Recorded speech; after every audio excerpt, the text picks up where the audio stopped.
E o movimento eclético na arquitetura internacional surgiu no século XIX na Europa e, acompanhando a Revolução Industrial, permitiu inúmeros avanços na construção civil, como o emprego de novos materiais e técnicas.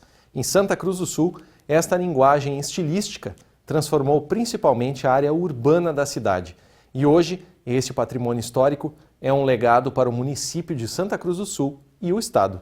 É o que você confere agora na reportagem preparada pela Unisc TV de Santa Cruz do Sul para a Rede Prosa, a rede de TVs universitárias filiadas ao Comung.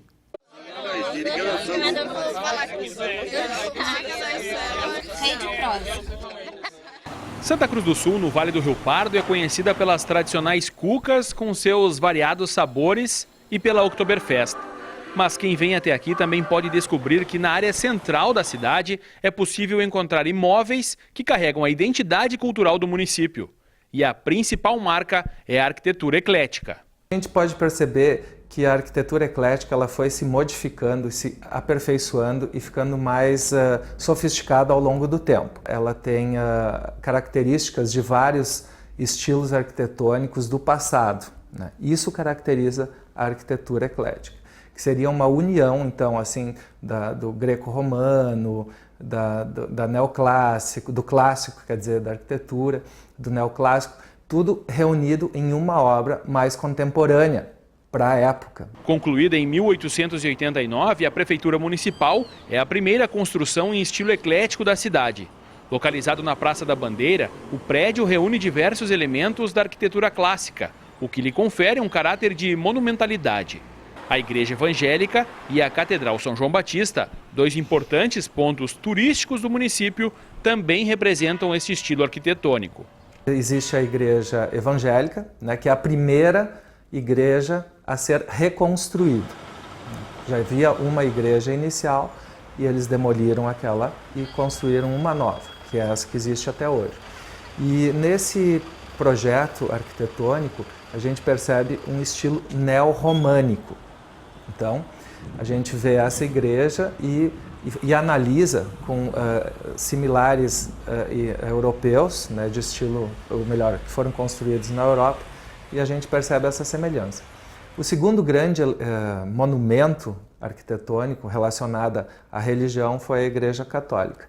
E essa já foi num estilo, digamos assim, neogótico, né?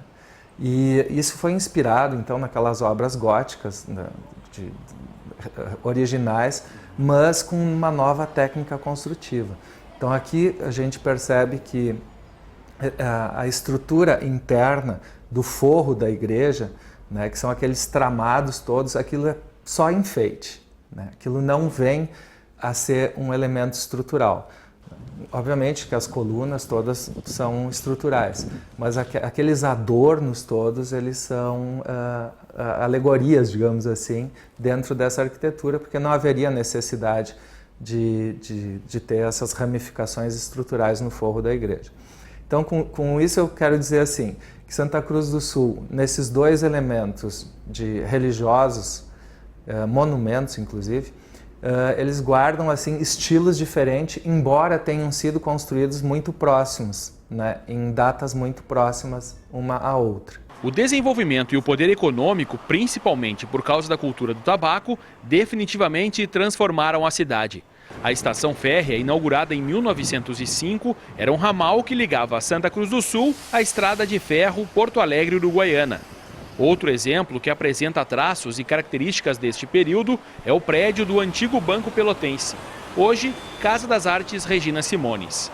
De acordo com a Prefeitura de Santa Cruz do Sul, atualmente são 57 imóveis que integram o inventário do patrimônio histórico e cultural da cidade. Mas para este arquiteto e professor da Universidade de Santa Cruz do Sul, não há interesse do município em preservar estas edificações históricas. Se percebe pela demora em liberar, digamos, incentivos, né, para esses proprietários, que não há um interesse muito intenso nessa preservação, principalmente dos prédios particulares, né, residências e pequenos comércios, né, que acabaram ficando fora da lista do inventário, né, que incluía inicialmente 61 edificações e que efetivamente hoje encontramos preservado entre integral e parcial. Integral seria total, interior e exterior, e parcial seria volumetria e fachada, né?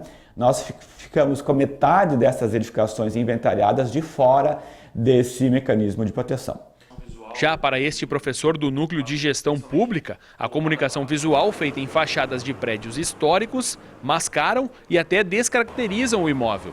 Para ele, este problema pode afetar a qualidade de vida dos moradores.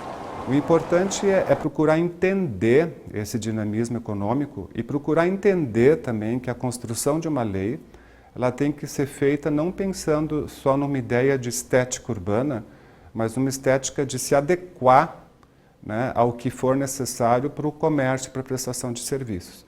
Então, do meu ponto de vista, eu acho que há possibilidades de se compatibilizar interesses distintos, evitando-se os excessos.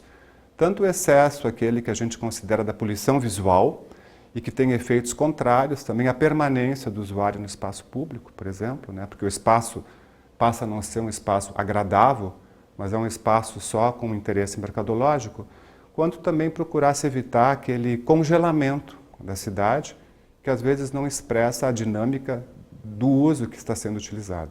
Em 2015, uma nova lei sobre o patrimônio histórico e cultural de Santa Cruz do Sul foi promulgada. Para o secretário de Planejamento e Gestão, o objetivo da lei é preservar e manter a memória cultural. Até poucos anos atrás não se tinha uma legislação específica, se tinha uma legislação mais pontual para determinados casos.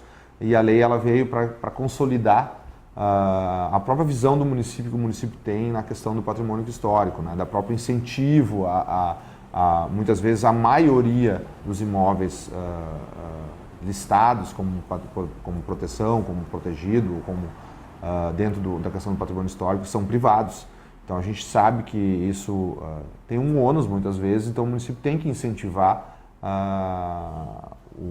tanto o público como o privado a preservar aquele imóvel. Com 122 mil habitantes e prestes a completar 138 anos, Santa Cruz do Sul tenta preservar as construções do passado para contar a sua história no futuro.